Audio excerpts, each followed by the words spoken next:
Right now, you're useless. Not as a person, as an animal. Tonight, when you fall asleep, your eyes close, your muscles go slack, your hearing dulls, and for 6 to 8 hours, you become something that cannot fight, cannot run, and cannot even tell what's happening around it. That's not an insult. That's just what sleep is. Total biological surrender. Now, picture that surrender happening in a tent, one layer of nylon between you and a forest that contains lions, wolves, bears, leopards, animals that can hear your pulse from across a clearing, smell you from a mile out, and see you perfectly in the dark while your eyes are shut. A sleeping human is slow meat, quiet meat, meat that can't even register a threat until the threat is already standing over it. So here's the question that should keep you up at night, ironically. Why doesn't this happen constantly? Why isn't every campsite on Earth an all-you-can-eat buffet? The answer isn't one clean fact. It's a stack of them. Biology, chemistry, psychology, evolution. And once you see how they interlock, you'll realize something unsettling. The reason you're safe in that tent has almost nothing to do with luck and everything to do with what you are. Let's get into it. Start with the part that sounds like an ego trip, but is just cold biology. You are, on a species level, one of the most frightening animals in the animal kingdom. Not you personally scrolling through this video right now. You're probably harmless. But humans as a category? To a predator's nervous system, we register as something to be feared, and we don't even look the part. No claws, no real speed, not especially strong for our size. We can't see in the dark. On paper, we're a weak animal. And yet, in 2019, researchers at UC Santa Cruz ran an experiment that exposed exactly how deep that fear runs. They played simple audio near mountain lions in the Santa Cruz Mountains, recordings of ordinary human voices, people just talking, nothing aggressive, no yelling. The pumas fled, not eventually, immediately, and at rates matching or exceeding their flight response to barking dogs. These are animals capable of dragging a full-grown deer uphill, apex hunters, and a podcast made them run. It gets stranger.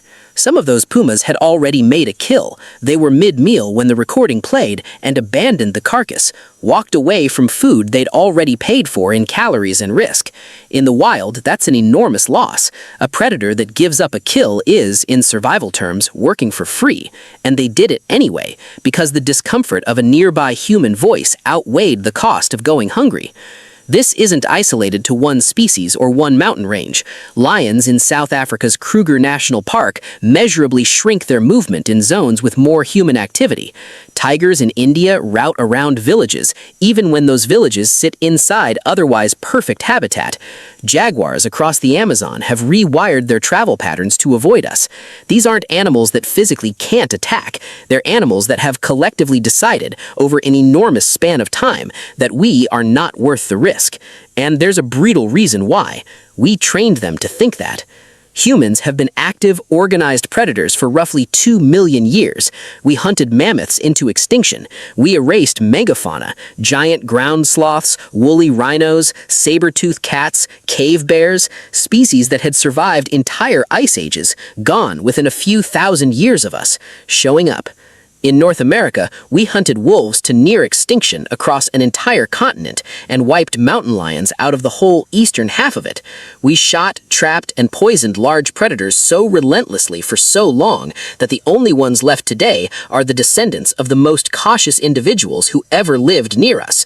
That's not poetry. That's natural selection running in real time. The lion that walked boldly into a human camp got killed and took its bold genes with it. The wolf that lingered near a settlement got hunted down before it could reproduce.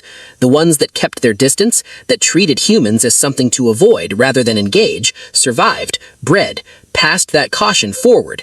Generation after generation, the lesson compounded until it stopped being a lesson and became instinct, written into the nervous system before birth.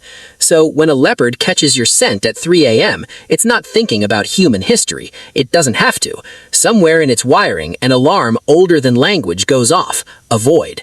That alarm is the inherited memory of every ancestor of that leopard who survived an encounter with us.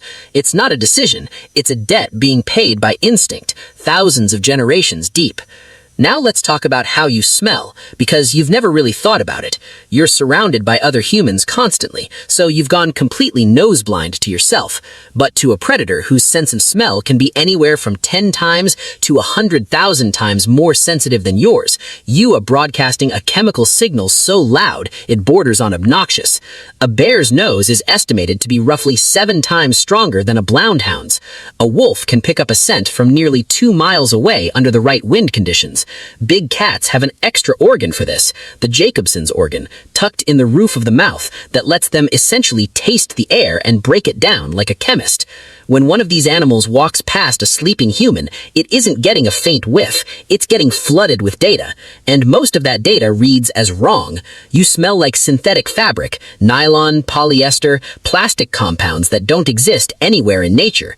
You smell like the food you ate hours ago, the granola bar crushed at the bottom of your bag. You smell like soap, shampoo, sunscreen, bug spray, an artificial chemical cocktail with zero natural analog. Underneath all of that, yes, there's a primate smell, but primate isn't on the menu. You're not a deer, not a wildebeest, not a rabbit. You're not the smell that millions of years of evolution trained that predator's brain to chase. A predator's hunting instinct isn't a general kill anything that moves switch. It's a precision instrument tuned to specific prey. A wolf's chase response triggers off the exact movement pattern of hooved animals. Here's one of the smartest things our species ever stumbled into, possibly by accident: fire. Fear of fire is about as universal as animal behavior gets. It's not learned. Animals raised in labs who have never once encountered fire will still flinch and retreat at the smell of smoke. That's how deep it's wired, deep enough to survive being born in captivity, deep enough to skip the need for personal experience entirely. It evolved because animals that fled fire survived wildfires, and animals that didn't get a second try.